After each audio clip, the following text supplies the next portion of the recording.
Hey everyone, welcome back to another episode from Pro Engineering. This is a long wheelbase RC four-wheel drive Trailfinder 2. I picked up some parts from Bowhouse RC. One of them is the transfer case relocation kit. Basically, it just rotates the transfer case out of the way. The coupling bracket is going to be required because, again, you're going to be moving the transfer case up. And then I have these rear leaf spring perch relocation units, and this helps to prevent the rear leaf spring from going over under. And I'll be actually covering this in a different video. The first thing that we want to do is remove this upper plate just because it'll give us a little more room to work with. To pull the transfer case mount off, we'll take off these two screws on each side, these two over here. And then we also have to pull off all of this, which is going to require removing the drive shaft, and I think that might be it. So there's a screw there and a corresponding one on the other side. The bearing that goes into the Bowhouse RC is much larger than the one that came out of the Trailfinder.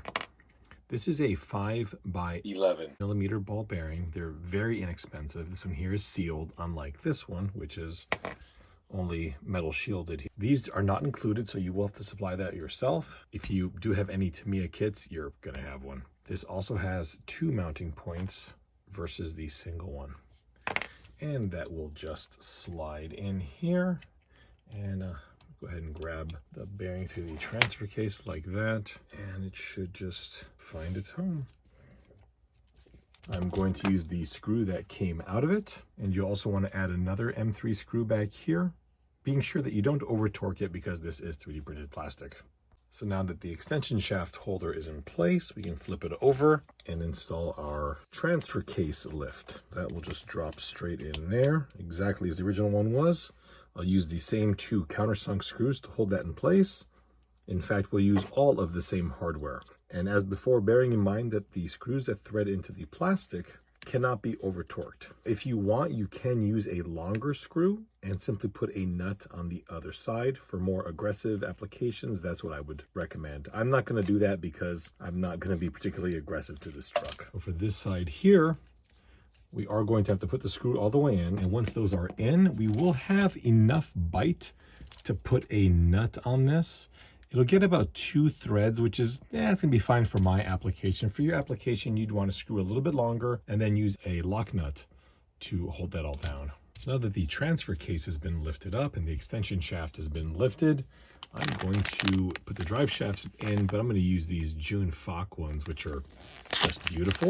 And these will go in just like the originals would. You do not need these for this application. These are just something that I happen to like. So there it is. I got the drive shafts in, the lift kit is in, and I mean, it's considerable. You're looking at about 10 more millimeters of ground clearance, and that's pretty remarkable.